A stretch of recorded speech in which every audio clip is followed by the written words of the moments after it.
Oi, gente! Mais um programa Via da Aprovação, o caminho certo para a sua aprovação. E hoje, o programa está mais do que especial.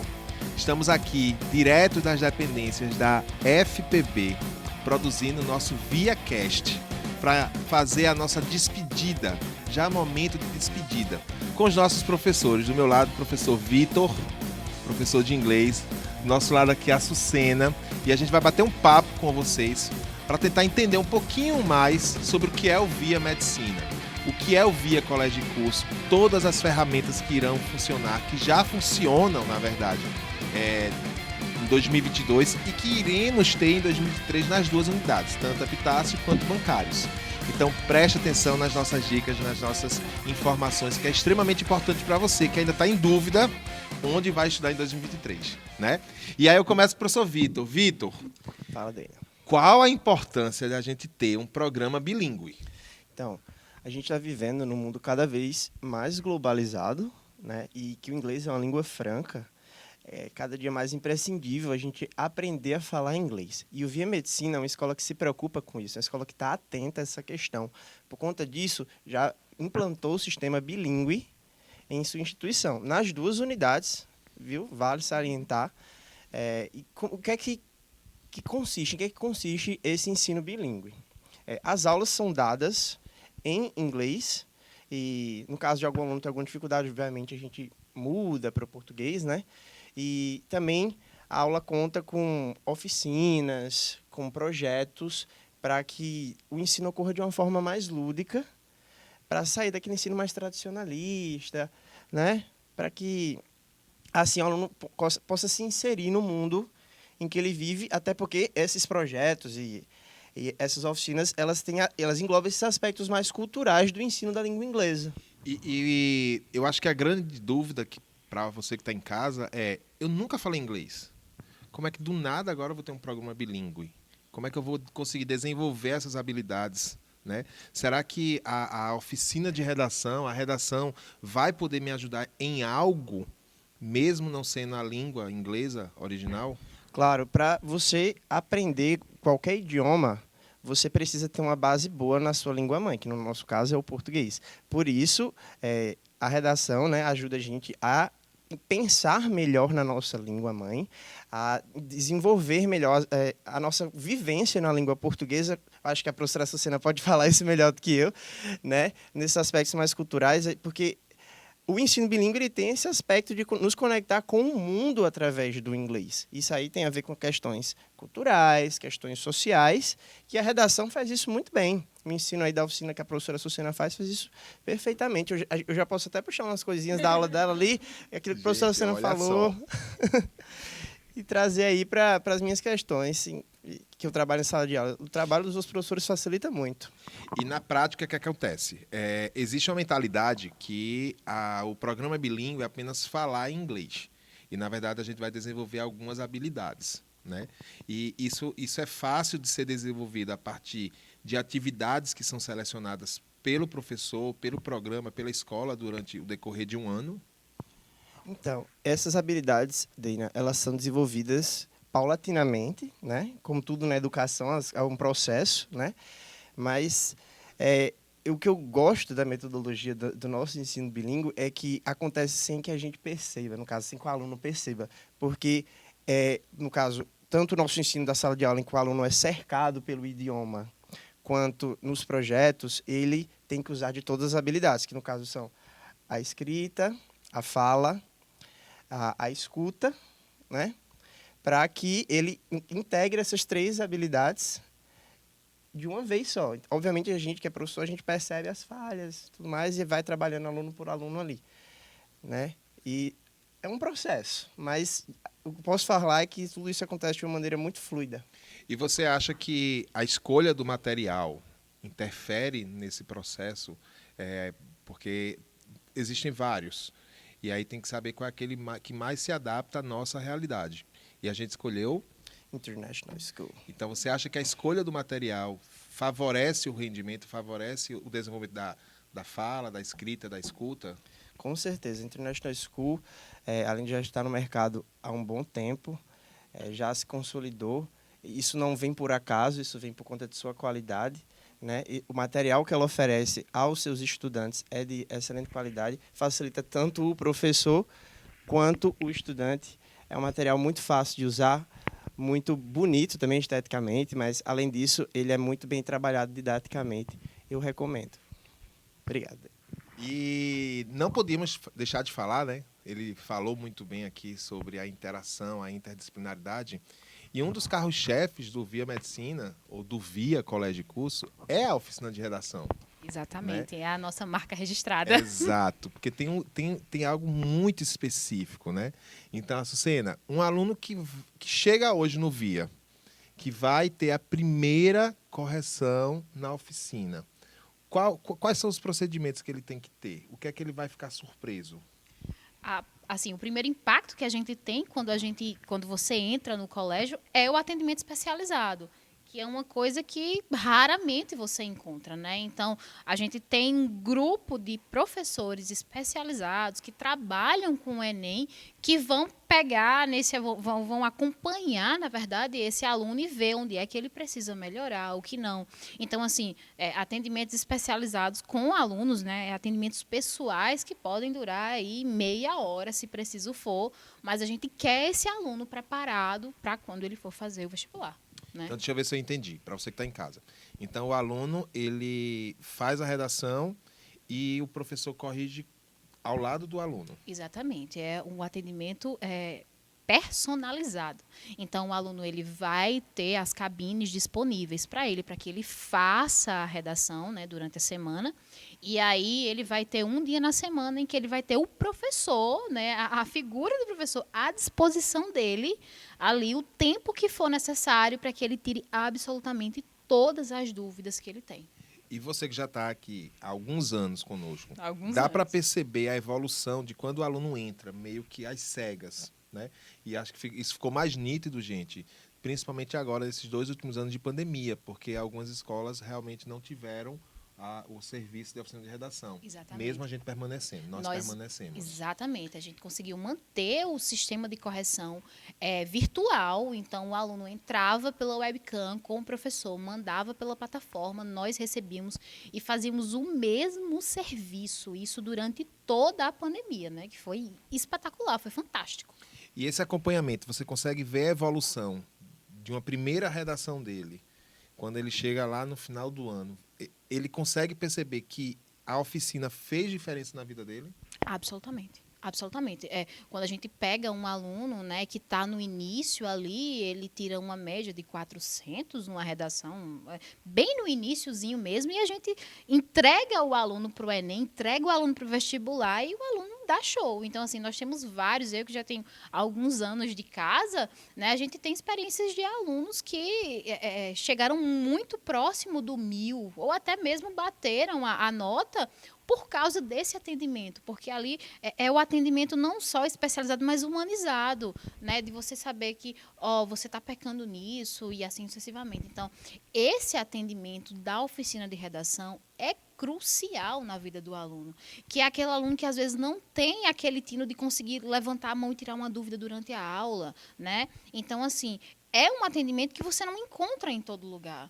E são profissionais, realmente professores que trabalham e têm a maestria de saber o que estão fazendo ali. E é um pré-requisito, né? E é um pré-requisito. Corrigir a redação do Enem. Exatamente, é um pré-requisito. E conversa de bastidores, viu, gente? Aí vocês vão ter uma informação que poucas pessoas sabem. No dia da aplicação de redação, a gente tem lá nos bastidores chamado Operação CSI. Porque nem os corretores sabem qual é o tema da redação. Estou mentindo? Não. É secreto. Coordenação não sabe, professores aplicadores não sabem, corretores não sabem. Depois que os alunos têm acesso à oficina, Exatamente. que fazem redação, é que a gente divulga. Isso faz diferença também no processo, porque fica aquele sentimento igual ao Enem, pô, qual o tema que vai ser explorado hoje? Exatamente, qual vai ser o tema que a gente vai trabalhar hoje, né? E isso faz com que o professor, tanto o profissional quanto o aluno, ele chegue aquele friozinho na barriga, naquela expectativa de conseguir colocar para fora ali tudo que ele sabe. Então, assim, a oficina de redação, ela não só foi, eu falo foi para os alunos que já passaram por ela, quanto vai ser para você, que eu tenho certeza que vai corrigir redação comigo, pelo amor de Deus. Você vai ter que vir aqui corrigir redação comigo.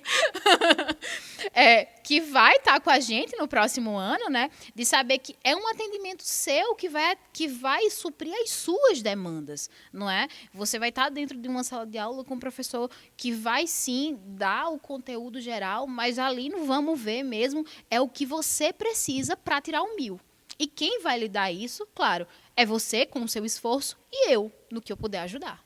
Então, se a gente pudesse definir em uma palavra para você, todos esses anos que você está com a oficina lá conosco, e o que representa a oficina para você, ou uma palavra, uma frase, o que é que vem na sua mente agora? Porque quem está em casa, a gente precisa ter essa sensação, né? A oficina, como é? O que é que define a oficina para você? A oficina eu consigo definir ela em 2 palavras. É esforço e sucesso. É um esforço contínuo, tanto seu quanto o meu, né? Durante todo o ano. Não é fácil ser estudante, não é fácil ser, né, você se dispor todo dia e toda semana a produzir, a pensar de diversas formas. Mas o esforço, ele é a certeza do sucesso, é o esforço, né? Que bom. Então, olha só, vocês puderam ver um pouquinho, ouvir dos nossos professores um pouco sobre o nosso programa bilíngue, como vai funcionar, né? Como funciona a nossa oficina de redação, né? E agora vocês vão ver outros serviços nossos que existem nas 2 unidades, Via Bancários e Via Epitácio.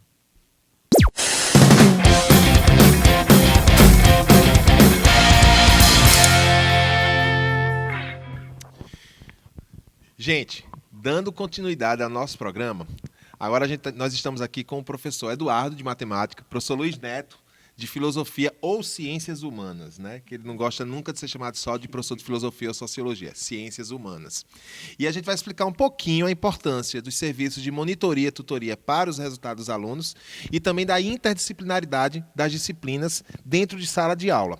E a primeira pergunta eu faço Eduardo, matemática, que é um bicho papão para todo mundo, né? Eu acho que a primeira pergunta que a gente faz é assim, para que serve matemática? E Deina falar isso num programa é difícil. Mas, Eduardo, qual a importância do seu aluno ter um serviço de monitoria e tutoria? Isso faz diferença no resultado dele? Sim, sem dúvida.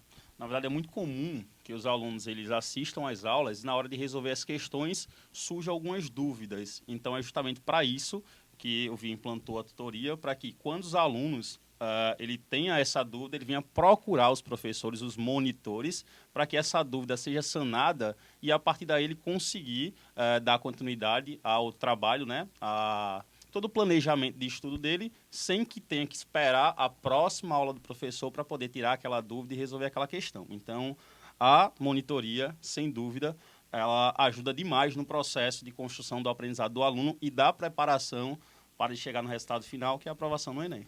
E você consegue perceber que quando o aluno está em sala de aula, ele tem uma prática ou um comportamento, e quando chega na monitoria, ele meio que se liberta, porque muitas vezes eles procuram o monitor sozinho, ou em grupos, ou em dupla, seja lá como for, mas contanto que seja suprida a necessidade dele. É perceptível isso, a diferença dele na monitoria dele em sala de aula? Sim, sem dúvida. Tem muitos alunos que são tímidos e têm vergonha de perguntar ao professor ou dizer que não entendeu várias vezes, então ele acaba se retendo um pouquinho de tirar aquela dúvida. Então, como na monitoria vai ser só ele o monitor, então ele sente mais à vontade de tirar dúvidas que em sala de aula ele não seria confortável. Então, além dessa questão de ajudar ele, de não ter que perguntar em sala de aula, ele se sente mais à vontade e o processo funciona de uma forma mais fluida. E você acha que essa prática do, por exemplo, o aluno, ele muitas vezes passa o dia na escola. E na hora que ele está estudando lá na cabine, né, ou no pátio com outros amigos, e surgiu uma dúvida, e tem uma pessoa de plantão, né, isso traz resultados para você dentro de sala de aula, ele te ajuda dentro de sala de aula também, porque eu estava falando o inverso, né? A importância dele ir para a monitoria, mas a importância da monitoria para dentro de sala de aula. Você consegue ver essa evolução também? Sim, porque na verdade uma dúvida que o aluno ele teria para passar em sala de aula, que outros alunos às vezes não têm essa dúvida. Então, quando ele faz isso na monitoria, na sala de aula, você consegue interagir com todos os alunos. Porque, exemplo, se eu tenho um aluno que tem uma dúvida, os demais não têm essa dúvida. Então, tem a possibilidade de você estar conversando com aquele aluno, tirando a dúvida, e os demais ficarem dispersos. Então, a aula não vai fluir. Então, às vezes, para até atrapalhar, o aluno não entender o que eu estou falando por conta da situação em sala de aula. Então... Correto. E, gente, palavras de Eduardo agora, viu? Algumas instituições têm diversas formas de trabalhar a monitoria, mas lá no VIA, para ser nosso monitor, ele tem que ser professor, não é isso? Isso. E aí você percebe a diferença também disso, quando o aluno vê que, por exemplo, você é professor do terceiro, mas o aluno do primeiro está tirando uma dúvida com você, que é professor do terceiro, ou um professor do cursinho que tem um momento de monitoria com o aluno do ensino fundamental. Isso dá um respaldo para ele diferente, ou você acha que o rendimento é o mesmo? Não, sem dúvida. Na verdade, pelo fato dele saber que está lidando com um profissional que é extremamente qualificado, eles têm uma segurança maior das informações que aquele profissional está passando para ele. Então, no momento que ele tem uma confiança maior, ele vai ser recorrente essa busca e ele vai ter uma confiança tanto na escola quanto no profissional e só sucesso. Então, você incentiva os alunos a participarem da monitoria? Sem dúvida nenhuma. É extremamente importante, tanto para o desenvolvimento dele em sala de aula, para entendimento dos demais conteúdos, quanto na preparação para o Enem. E, gente, agora a gente vai falar com o professor Luiz Neto, né? Que ele se apresente, Luiz. Você é professor de quê, finalmente? Que eu sempre fico em dúvida. Olá a todos que estão em casa. Deina, muito obrigado pelo convite, ao Via e a todos vocês. Na verdade, eu sou professor de Ciências Humanas. Minha formação é História, tenho pós-graduação em Filosofia e Sociologia e trabalho com esses segmentos há muito tempo. Qual a ideia fundamental? É conseguir, de alguma maneira, interpretar a prova de Ciências Humanas de modo que você entenda efetivamente que é uma prova interdisciplinar.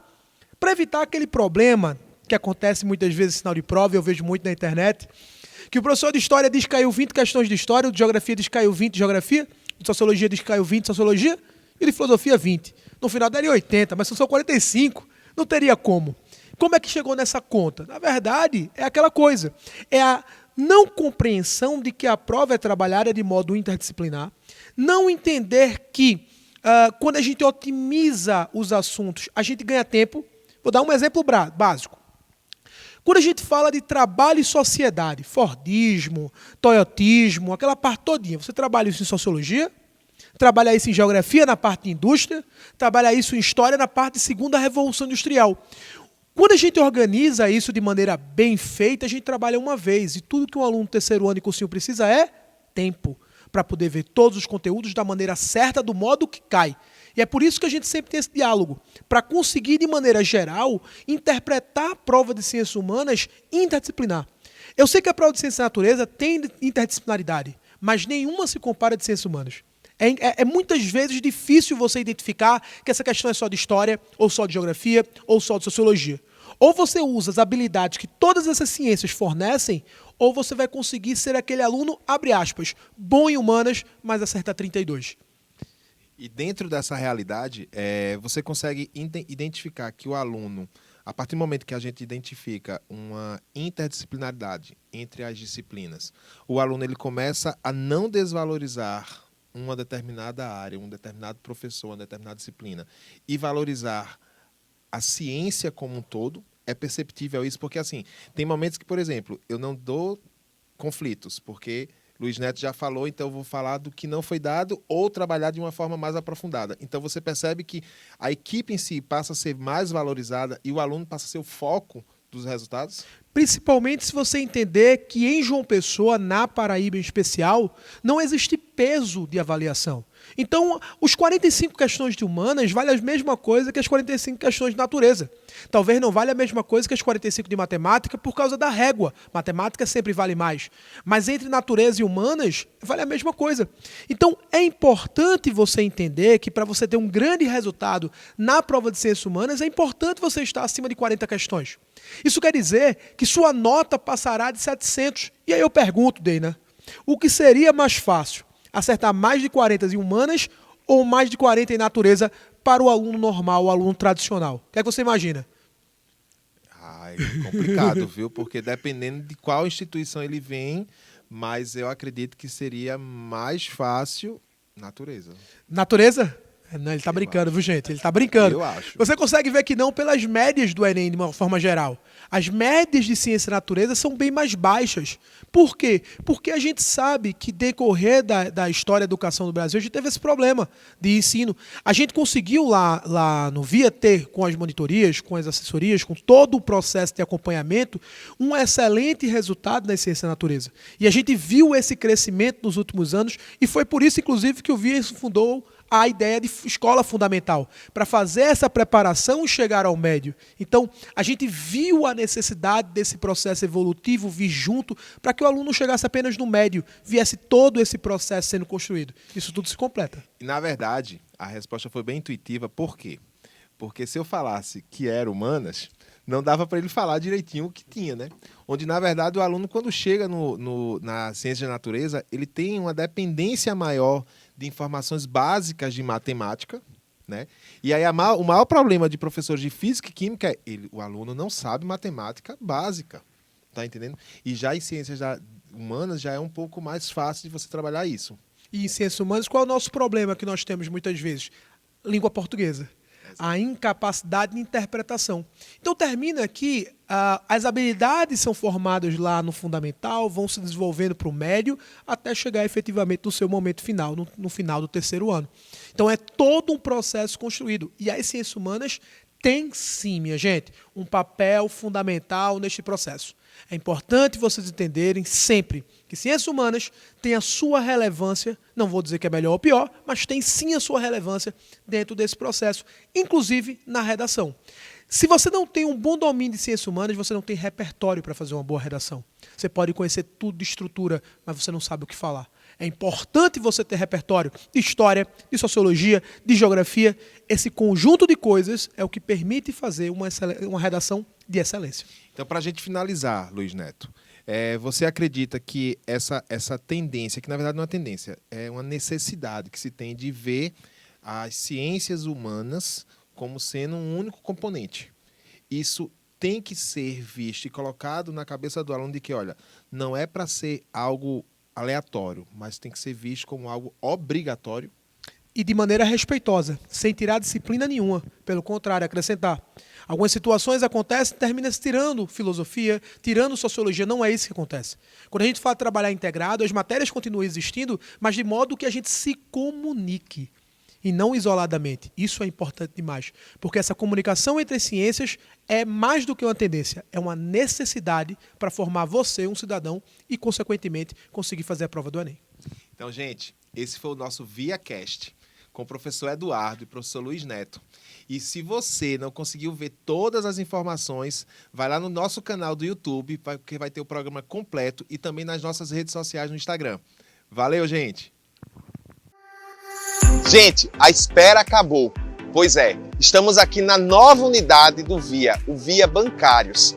Sabe por quê? Porque crescemos. E crescemos no melhor bairro para vocês, que é os Bancários. Aqui nós iremos ter para vocês os serviços do ensino fundamental anos iniciais, serviço fundamental anos finais, ensino médio e, lógico, não poderia deixar de faltar o nosso cursinho, que sempre foi referência para você. Iremos mostrar para vocês tudo o que está acontecendo lá dentro de reforma, mas não é apenas a parte estrutural, temos também a parte pedagógica. Como vai ficar o nosso programa bilíngue, todo sinalizado para vocês, o nosso socioemocional, o nosso sistema de ensino, que é o SAIS, e, claro, a nossa metodologia, o construtivismo socio-interacionismo. Vem com a gente ver!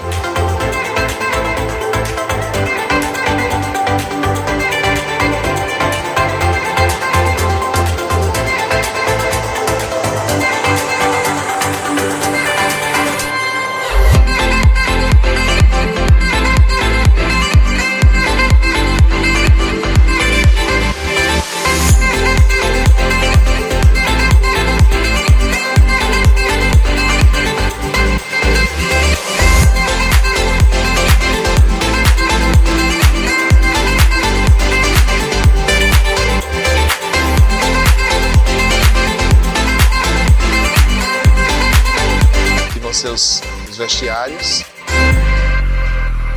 E a quadra. Ó, jogar aqui.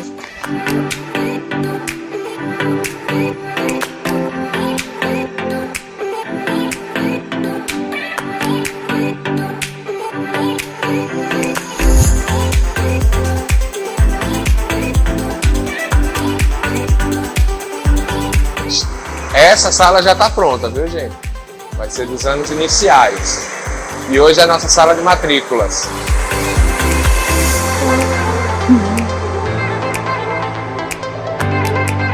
Sala.